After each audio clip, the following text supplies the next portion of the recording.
ചക്കക്കള്ളനായ ബല്ലുകുരങ്ങൻ. ബല്ലുകുരങ്ങൻ സുന്ദരവനത്തിലാണ് താമസിച്ചിരുന്നത്. പണിയെടുക്കുക എന്ന് കേട്ടാൽ തന്നെ അവന് പനി പിടിക്കും. താനൊരു മഹാപണ്ഡിതനും സംഭവമാണെന്നൊക്കെയാണ് പുള്ളിക്കാരൻ വിചാരിച്ചുകൊണ്ടിരിക്കുന്നത്. ഒരു ദിവസം എവിടുന്നോ പറന്നു വന്ന ഒരു തത്തമ്മ ആ കാട്ടിൽ വന്ന് അവിടെയുള്ള ഒരു മരത്തിൽ വന്നിരുന്നു. കുരങ്ങൻ തത്തയോട് പറഞ്ഞു, നീ എന്തിനാ ഈ മരത്തിലിരിക്കുന്നത്? നിനക്കറിയില്ലേ, ഈ മരം എന്റേതാണ്. ഞാൻ മാത്രമേ ഇവിടെ ഇരിക്കാൻ പാടുള്ളൂ. നീ ആരാന്നാ വിചാരം? ഏത് ധൈര്യത്തിലാണ് എന്റെ മരത്തിൽ വന്ന് ഇരുന്നത്? ദാഹം മൂത്ത് വെള്ളം തേടി ഞാൻ കൊറേ പറന്നു നടന്നു.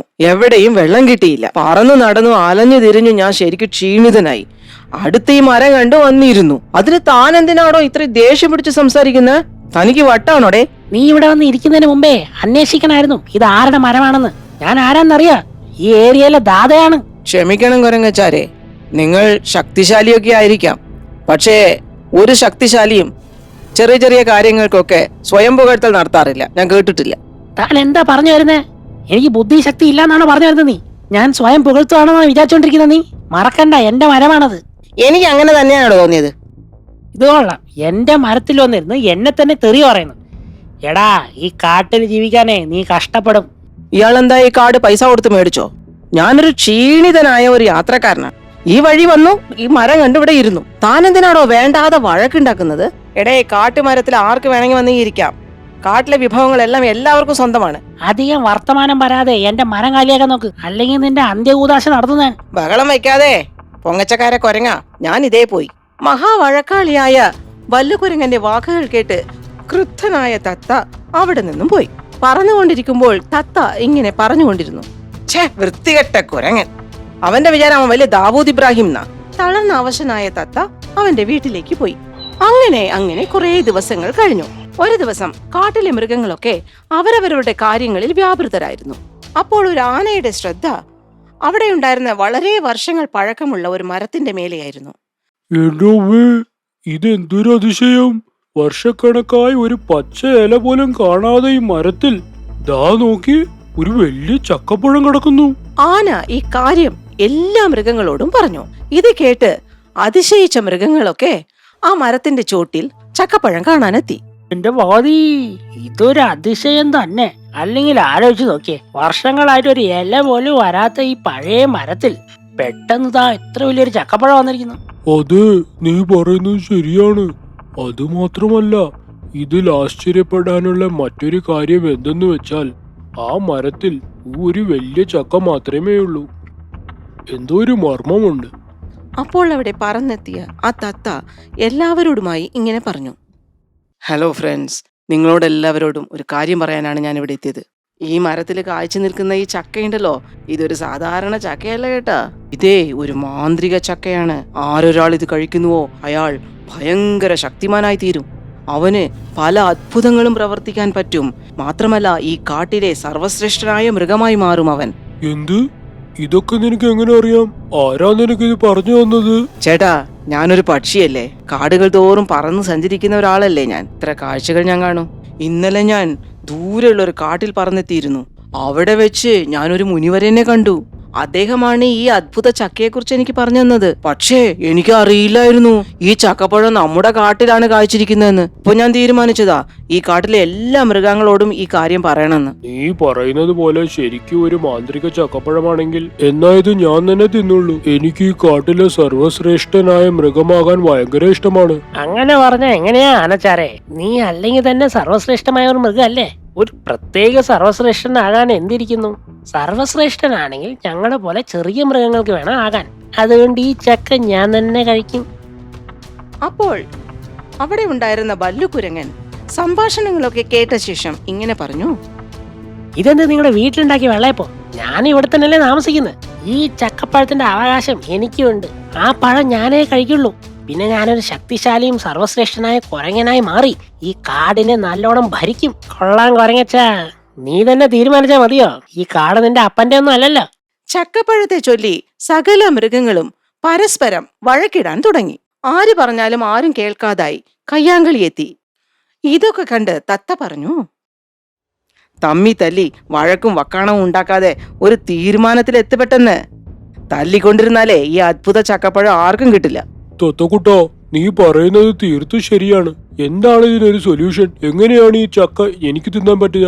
നോക്കൂ, ഈ കാട്ടിൽ നമുക്കൊരു രാജാവില്ല. നമുക്ക് എല്ലാവർക്കും ചേർന്ന് ഒരു തെരഞ്ഞെടുപ്പ് നടത്തി രാജാവിനെ സെലക്ട് ചെയ്യാം.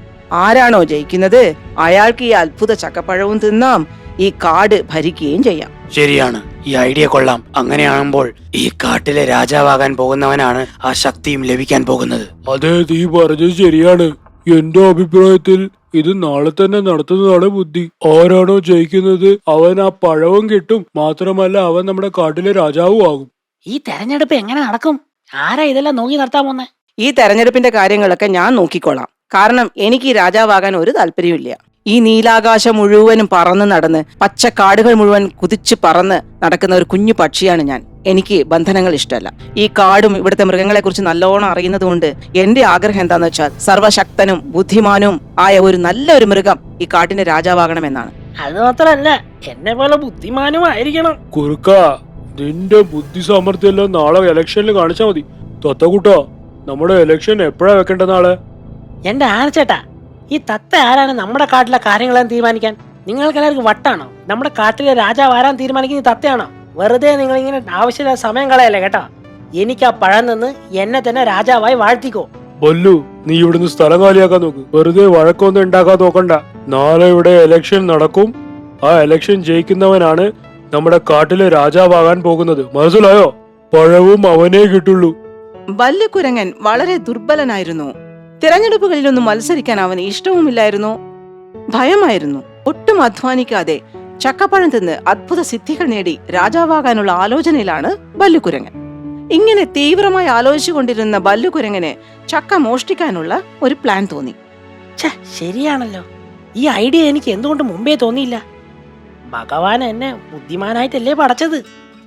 ശരി, മറ്റുള്ള മൃഗങ്ങൾക്ക് കാണിച്ചു കൊടുക്കാം ഒരു കൊരങ്ങന്റെ ബുദ്ധി എന്താണെന്ന്. ആ ദിവസം രാത്രിയായി. മൃഗങ്ങളൊക്കെ ഉറങ്ങിക്കൊണ്ടിരിക്കുകയാണ്. ബല്ലു മാത്രം വീടിന് പുറത്തിറങ്ങി. ആ മരത്തിനടുത്ത് ചെന്ന് അത്ഭുത ചക്ക മോഷ്ടിച്ച് വീട്ടിൽ ഒളിപ്പിച്ചു. പിറ്റേ ദിവസം തിരഞ്ഞെടുപ്പ് തുടങ്ങി. മൃഗങ്ങളെല്ലാവരും ചേർന്ന് രാജാവിനെ തിരഞ്ഞെടുക്കുന്ന തിരക്കിലാണ്. ബല്ലുവും അവിടെ എത്തി. എന്റെ കാട്ടുവാസികളെ, എനിക്കൊരു കാര്യം പറയാനുണ്ട്. നമ്മുടെ കാടിന് അത്യാവശ്യമായ ഒരു തെരഞ്ഞെടുപ്പ് മത്സരമല്ലേ ഇവിടെ നടക്കാൻ പോകുന്നത്. പക്ഷെ എനിക്ക് പെട്ടെന്ന് അസുഖം വന്നതുകൊണ്ട് ഞാൻ ഈ തെരഞ്ഞെടുപ്പിൽ പങ്കെടുക്കുന്നില്ല. അതുകൊണ്ട് ഈ തെരഞ്ഞെടുപ്പിൽ വിജയിക്കുന്ന വ്യക്തി ഒരു സർവശ്രേഷ്ഠനായ മൃഗമാകണമെന്ന് ഞാൻ ആഗ്രഹിക്കുന്നു. ഹൃദയപൂർവമായ ആശംസകൾ. ബല്ലു, നീ പങ്കെടുക്കില്ല എന്നെല്ലാം പറഞ്ഞാ കഷ്ടം തന്നെ. നീ അല്ലെങ്കിൽ എന്ത് തെരഞ്ഞെടുപ്പ്? ബോറടിക്കും. ബല്ലുകുരങ്ങന്റെ നീട്ടി വലിച്ചുള്ള സംസാരം കേട്ടപ്പോൾ തന്നെ തത്തക്കുട്ടന് ഒരു പിശക് തോന്നി. എന്തായിരിക്കും അത്? അവൻ പെട്ടെന്ന് തന്നെ പറന്ന് ആ മരത്തിലെത്തി. അവിടെ ചക്കപ്പഴമുണ്ടായിരുന്നില്ല. ഈ കാര്യം മൃഗങ്ങളെയൊക്കെ അറിയിക്കാൻ തത്ത അവിടെ എത്തി. ചങ്ങായിമാരെ, ഇത് നിർത്ത്. നമ്മൾ വഞ്ചിക്കപ്പെട്ടു. ഇനി ഈ മത്സരം നടത്താൻ പാടില്ല. നീ എന്താടോ ഈ പറയുന്നത്? തെരഞ്ഞെടുപ്പ് എന്തിനാ നിർത്തേണ്ടത്? കാരണം മാന്ത്രിക ചക്കപ്പഴം മോഷ്ടിക്കപ്പെട്ടു. തത്തക്കുട്ടൻ പറഞ്ഞ കാര്യം കേട്ട് മൃഗങ്ങളെല്ലാവരും ഞെട്ടിപ്പോയി. പക്ഷേ എല്ലാവരുടെയും സംശയം ബല്ലുകുരങ്ങന്റെ മേലെയായിരുന്നു. കഷ്ടം, എനിക്ക് പനിക്കുന്ന പോലെ തോന്നുന്നു. ഞാൻ ഒന്ന് വീട്ടിൽ പോട്ടെ. അങ്ങനെയൊക്കെ പോയാലോ കൊരങ്ങച്ച? നമ്മുടെ ചക്കപ്പഴം കാണാതായി. അതിനെ കുറിച്ച് അറിയാതെ ആരെ ഇവിടെ നിന്ന് പോകാൻ ഞാൻ സമ്മതിക്കില്ല. നോക്കൂ, എനിക്ക് നല്ല പനിയും ശരീരവേദനയുണ്ട്. അത് മാത്രമല്ല, ഞാനൊരു ചെറിയ കുരങ്ങനല്ലേ. എനിക്ക് ഈ രാജാവാകണമെന്ന് ഒരു ആഗ്രഹവും ഇല്ല. എന്നെ പോകാനൊന്ന് അനുവദിക്കണം. നിങ്ങൾ എല്ലാവരും കൂടെ തന്നെ തീരുമാനിച്ചാൽ മതി ആരായിരിക്കണം ഈ കാട്ടിലെ രാജാവെന്ന്. അവിടെ കൂടിയ മൃഗങ്ങൾക്കൊക്കെ ബല്ലുകുരങ്ങന്റെ മേലെയായിരുന്നു സംശയം. പെട്ടെന്ന് അസുഖം വന്നു എന്നുള്ള ബല്ലുകുരങ്ങന്റെ നാടകാഭിനയം കേട്ട് മൃഗങ്ങൾക്കൊക്കെ മനസ്സിലായി കള്ളൻ അവൻ തന്നെയാണെന്ന്. കുറുക്കൻ ആനയോട് രഹസ്യം പറഞ്ഞു. ആനച്ചേട്ടാ, ഇവനെ കയ്യോടെ പിടിക്കണമെങ്കിലേ ഇവന്റെ പോകാൻ വിട്. നമുക്ക് എല്ലാവർക്കും ഇവന്റെ പുറകെ പോകാം. ഇവന്റെ തനി സ്വരൂപം നമ്മളെല്ലാവരുടെ മുമ്പിലും പൊളിക്കണം. ശരി. ബല്ലുകുരങ്ങന്റെ കള്ളത്തരം കയ്യോടെ പിടിക്കാനായി പദ്ധതിയിട്ട ആന ഇങ്ങനെ പറഞ്ഞു. ശരി ബല്ലു, നിനക്ക് അസുഖമായതുകൊണ്ട് മാത്രമാണ് ഞങ്ങൾ നിന്നെ പോകാൻ അനുവദിക്കുന്നത്. ബല്ലുവിനെ ഒഴിച്ച് ബാക്കി എല്ലാവരും ഇവിടെ തന്നെ ഉണ്ടാവണം. രഹസ്യമായി ചിരിച്ചുകൊണ്ട് ബല്ലുകുരങ്ങൻ അവിടെ നിന്ന് സ്ഥലം വിട്ടു. പതുക്കെ പതുക്കെ തന്റെ വീട് നോക്കി നടന്നുകൊണ്ടിരുന്ന ബല്ലുകുരങ്ങന്റെ പുറകിലായിരുന്നു ആ കാട്ടിലെ മൃഗങ്ങളൊക്കെ. കുറച്ചു സമയത്തിനുള്ളിൽ ബല്ലു വീട്ടിലെത്തി. ഇതിനാണ് പറയുന്നത് ബുദ്ധി വേണമെന്ന്. അവന്മാര് ശരിക്കും മണ്ടന്മാര് തന്നെ. അങ്ങനെ വീട്ടിലെത്തിയ ബല്ലുകുരങ്ങൻ ചക്ക തിന്നാൻ തുടങ്ങി. ഈ മാന്ത്രിക ചക്ക തിന്ന് ഞാനൊരു ശക്തിമാനാകും. പിന്നെ അതിനുശേഷം കാട്ടിലെ രാജാവ് ആരാണ്? ഈ ബല്ലു. പെട്ടെന്ന് മൃഗങ്ങളൊക്കെ അവന്റെ വീട്ടിലെത്തി. എടാ ബല്ലു, നീ വലിയ ബുദ്ധിമാനാണെന്നാണ് നിന്റെ വിശ്വാസം അല്ലേ? പക്ഷെ നീ മഹാവിഡ്ഢിയ. നിനക്കെന്താ വട്ട് പിടിച്ചടാ തത്തേ? ഓർമ്മയുണ്ടോടാ, വഴക്കും വക്കാണം വിട്ട് ആ മരത്തിന്റെ മേലെ നിന്ന് എന്നെ ഓടിച്ചത്? അന്ന് ഞാൻ തീരുമാനിച്ചതാ നിന്നെ ഒരു പാഠം പഠിപ്പിക്കണമെന്ന്. പക്ഷേ ഞാൻ ഓർത്തു, നിന്നെ പാഠം പഠിപ്പിക്കാൻ ഞാനൊരു കുഞ്ഞു പക്ഷിയല്ലേ, എങ്ങനെ സാധിക്കുമെന്ന്. അതുകൊണ്ട് തത്തക്കുട്ടൻ എന്റെ അടുത്ത് വന്നു. അപ്പോൾ ഞാനാണ് ഈ മാന്ത്രിക ചക്കപ്പഴത്തിന്റെ ഐഡിയ അവന് കൊടുത്തത്. ശരിയാണ്, ഇതൊരു സാധാരണ ചക്കപ്പഴമാണ്. ഇതിൽ അത്ഭുത ശക്തിയോ മാന്ത്രിക ശക്തിയോ ഒന്നുമില്ല. ഇങ്ങനെ ഞങ്ങൾ കള്ളം പറഞ്ഞ് നിന്നെ ഒരു മണ്ടനാക്കാനാണ് ഞങ്ങൾ എല്ലാം പ്ലാൻ ചെയ്തത്. നീ ഒരു ദുർബലനാണെന്ന് എനിക്കറിയാം. നീ വളഞ്ഞ വഴിയെ തിരഞ്ഞെടുക്കുള്ളൂ എന്ന് ഞങ്ങൾക്ക് എല്ലാവർക്കും അറിയാം. അത് തന്നെ നീ ചെയ്യുകയും ചെയ്തു. നിന്നെ ഞങ്ങൾ നേർവഴിക്ക് കൊണ്ടുവരാൻ ആഗ്രഹിക്കുന്നു. അതുകൊണ്ടാണ് ഞങ്ങൾ ഇതെല്ലാം ചെയ്യേണ്ടി വന്നത്. ബല്ലു, നീ ഓർമ്മിച്ചോ, മോഷണം ഒരു പാപമാണ്. ദുർബലരെ പീഡിപ്പിക്കുന്നത് മഹാപാപമാണ്. ബല്ലു, നീ മോഷ്ടിച്ചിരിക്കുന്നു. നമ്മുടെ നിയമം അനുസരിച്ച് മോഷ്ടാവിന് ശിക്ഷ മരണമാണ്. പക്ഷെ നിനക്ക് ഞങ്ങൾ ആ ശിക്ഷ തരുന്നില്ല. നിനക്ക് നന്നാവാൻ ഒരു അവസരം തരികയാണ്. സഹമൃഗങ്ങളുടെ വാക്കുകൾ കേട്ട ബല്ലുകുരങ്ങിന് ലജ്ജിച്ച് തല താഴ്ത്തേണ്ടി വന്നു. നിങ്ങളെല്ലാവരും കൂടി എന്റെ കണ്ണ് തുറപ്പിച്ചു. ഞാൻ ഇനി മുതൽ അധ്വാനിച്ച് ജീവിക്കും. സഹമൃഗങ്ങളെ ഞാൻ ഇനി ഉപദ്രവിക്കില്ല. ബല്ലുകുരങ്ങൻ പശ്ചാത്തപിച്ചത് കണ്ട മൃഗങ്ങളൊക്കെ സന്തോഷിച്ചു. കുറച്ചു ദിവസങ്ങൾക്കുള്ളിൽ ബല്ലുകുരങ്ങൻ ആ കാട്ടിലെ എല്ലാവരെയും സ്നേഹിക്കാനും സഹായിക്കാനും തുടങ്ങി. നന്ദനവനത്തിലെ രാജാവ് ഷേർസിംഗ് ആയതുകൊണ്ട് തന്നെ ആ കാട്ടിൽ കൊള്ളയോ കൊലയോ മോഷണമോ ഇത്യാദി ഒരു കുറ്റങ്ങളും നടക്കില്ല. എന്നിട്ടും അവിടെ ഒരു മോഷ്ടാവ് വന്നു. എല്ലാം പോയി രാജാവേ, എല്ലാം പോയി.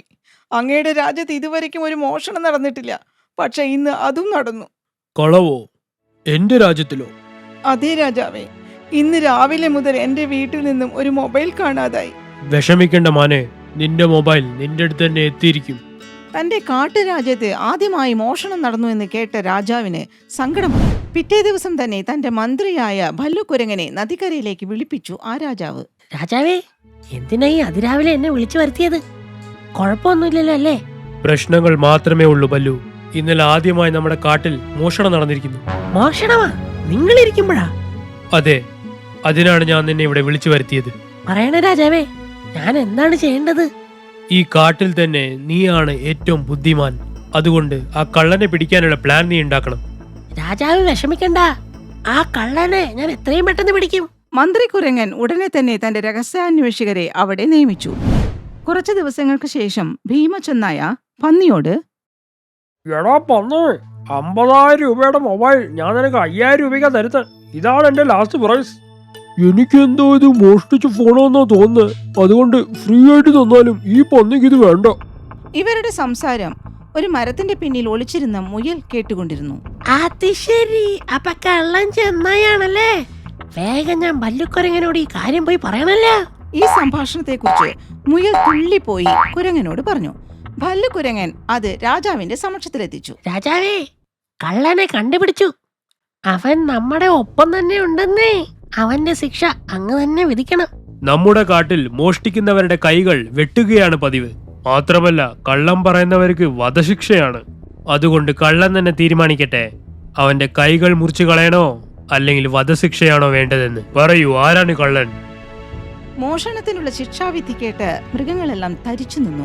അപ്പോൾ കുരങ്ങൻ പറഞ്ഞു, രാജാവേ, നമ്മുടെ കാട്ടിൽ ആദ്യമായിട്ടല്ലേ മോഷണം പോകുന്നത്. അതുകൊണ്ട് എന്റെ ഒരു അഭിപ്രായം എന്താന്ന് വെച്ചാൽ, തന്റെ തെറ്റ് തിരുത്താനുള്ള അവസരം കൊടുക്കണം. അവൻ കുറ്റമേറ്റ് പറഞ്ഞാൽ ക്ഷമിക്കാനുള്ള മനസ്സുണ്ടാവണം മഹാരാജാവേ. ബുദ്ധിശാലി കുരങ്ങന്റെ കാരുണ്യപൂർവമായ നിർദ്ദേശങ്ങൾ രാജാവിന് ഇഷ്ടപ്പെട്ടു.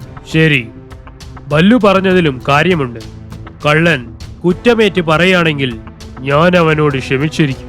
രാജാവിനെ കേട്ട് ചെന്നായ പറഞ്ഞു, രാജാവേ, ഞാനാണ് മൊബൈൽ മോഷ്ടിച്ചത്. എന്നോട് ക്ഷമിക്കണം. മൊബൈൽ ഫോൺ തിരിച്ചു വാങ്ങിയ മഹാരാജാവ് അവനോട് ക്ഷമിച്ചു. മൊബൈൽ തിരിച്ചും മാനിനെ ഏൽപ്പിച്ചു. ഇത് കണ്ട എല്ലാവർക്കും സന്തോഷമായി. പിറ്റേ ദിവസം മാൻ ദമ്പതികൾ ഗൗരി പശുവിനെ കാണാനെത്തി. അല്ല, ഇതാരാ? വരണം, എന്തൊക്കെയുണ്ട് വിശേഷങ്ങൾ? പക്ഷേ ചേച്ചിയെ, എന്റെ ഭാര്യയ്ക്ക് ശരിക്കും പാല് വരുന്നില്ല. ഞങ്ങളുടെ കുട്ടി ഇപ്പോഴാണ് ജനിച്ചത്.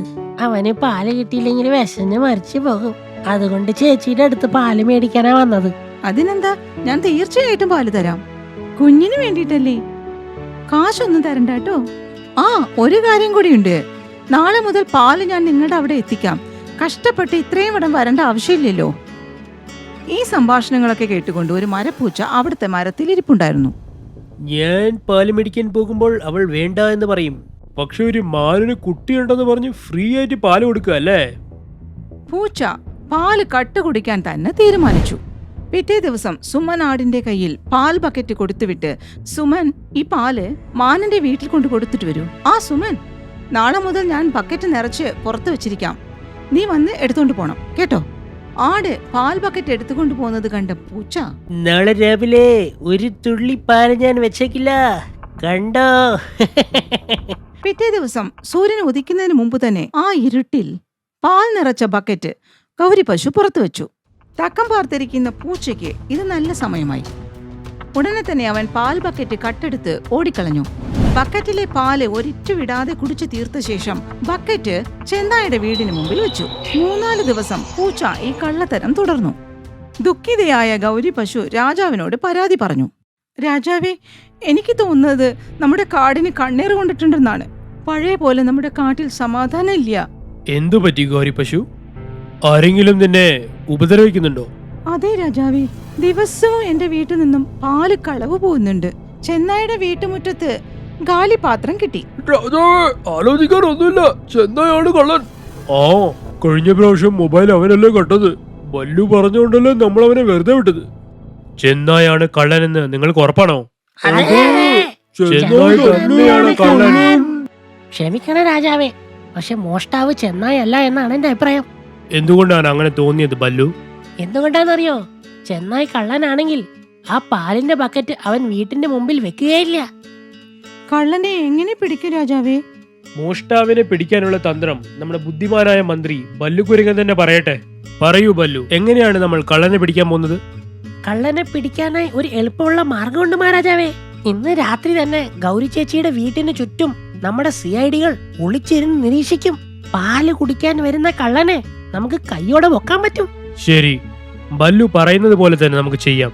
ഇതൊക്കെ പൂച്ച കേട്ടും കണ്ടും കൊണ്ടിരുന്നു. നിങ്ങളുടെ കറക്കം അവിടെ നിർത്തുന്നത് വരയ്ക്കും ഞാൻ എന്റെ തല അവിടെ കാണിക്കില്ല. പിന്നെ എങ്ങനെ പിടിക്കും എന്നെ? അന്നു മുതൽ ഗൗരി പശുവിന്റെ വീടിന് ചുറ്റും രഹസ്യാന്വേഷകരുടെ ജോലി തുടങ്ങി. കള്ളൻ പൂച്ച മരത്തിൽ മറഞ്ഞിരുന്ന് ഇതൊക്കെ കേൾക്കുന്നുണ്ടായിരുന്നു. മക്കളെ, ഈ പൂച്ചയെ പിടിക്കാൻ നിങ്ങൾക്ക് ഈ ജന്മം പോരാ. പിറ്റേ ദിവസം ഗൗരി പശു പാൽ ബക്കറ്റ് പുറത്തു വെച്ചു. പക്ഷേ അന്ന് ആരും അതെടുത്തില്ല. വീടിന് പരിസരത്ത് രഹസ്യാന്വേഷകർ നിരീക്ഷണത്തിലായതുകൊണ്ട് തന്നെ കുറെ ദിവസങ്ങൾ പാല് കളവ് പോയില്ല. അതായത് മോഷ്ടാവ് അവിടെ വന്നില്ല. കുറച്ചു ദിവസങ്ങൾക്ക് ശേഷം നദീതീരത്ത് ബല്ലുകുരങ്ങനെ രാജാവ് വിളിപ്പിച്ചു. ബല്ലു, നിന്റെ ബുദ്ധിയും എന്റെ ശക്തിയും ഒക്കെ പ്രയോഗിച്ചു, പക്ഷെ ആ കള്ളനെ പിടിക്കാൻ പറ്റില്ലല്ലോ. എന്തു ചെയ്യും? മഹാരാജാവേ, പക്ഷെ എന്റെ ബുദ്ധി ഞാൻ പ്രയോഗിച്ചിട്ടേ ഇല്ലല്ലോ. എന്ത്? ഗൗരീനെ വീട്ടിന് ചുറ്റും CID-കളെ ഒളിപ്പിച്ചത് വെറുതെ ആയിരുന്നു? എന്തിനായിരുന്നു അത്? രാജാവേ, എല്ലാം പയ്യെ പയ്യെ അങ്ങനെ മനസ്സിലായിക്കോളും. നിങ്ങൾ ദർബാർ ഒന്ന് വിളിച്ച് കൂട്ടുന്നേ. ഞാൻ പറയുന്ന പോലെ അങ്ങ് പറഞ്ഞാ മതി രാജാവേ, എല്ലാം ശരിയാവും. സിംഹരാജാവിന് കുരങ്ങന്റെ ബുദ്ധിശക്തിയുടെ മേൽ അപാര വിശ്വാസമായിരുന്നു. പിറ്റേ ദിവസം രാജാവ് ദർബാർ വിളിച്ചുകൂട്ടി. കാട്ടുമക്കളെ, വീട്ടിന് ചുറ്റും CID-കളെ വെച്ചിട്ടും ഗൗരി പശുയുടെ പാല് ആരാണ് കട്ടതെന്ന് ഇതുവരെയും പിടികിട്ടിയില്ല. ഈ കാട്ടിലെ ഏറ്റവും ബുദ്ധിമാനായ മന്ത്രി ബല്ലുകുരങ്ങന് കള്ളനെ പിടിക്കാനുള്ള ദൗത്യം ഞാൻ ഏൽപ്പിക്കുന്നു. 3 ദിവസത്തിനുള്ളിൽ ബല്ലു കള്ളനെ പിടിച്ചില്ലെങ്കിൽ ബല്ലുവിനെ തന്നെ അപരാധിയായി കൽപ്പിക്കും ഞാൻ. എനിക്ക് സമ്മതമാണ്. ഉടനെ തന്നെ ബല്ലുകുരങ്ങൻ ഇങ്ങനെ പറഞ്ഞു. കള്ളനെ പിടികിട്ടി രാജാവേ. കള്ളൻ നമ്മുടെ ചെന്നായി തന്നെ. അവനെ പിടിക്കണം രാജാവേ. ചെന്നായ് കള്ളനാണെന്നോ? നീ തന്നെയല്ലേ പറഞ്ഞത് ചെന്നായ് കള്ളനാണെങ്കിൽ പാൽ ബക്കറ്റ് തന്റെ വീട്ടിന്റെ പുറത്ത് വെക്കില്ല എന്ന്? അങ്ങനെയൊക്കെ പറഞ്ഞിരുന്നു, പക്ഷെ ഇപ്പൊ ഉറപ്പാ രാജാവേ, ചെന്നായി തന്നെയാണ്. ഈ കാര്യങ്ങളൊക്കെ മറ്റു മൃഗങ്ങളോടൊപ്പം പൂച്ചയും കേട്ടുകൊണ്ടിരുന്നു. ചെന്നായയെ വിലങ്ങ് വെച്ച് കൊണ്ടുവരൂ.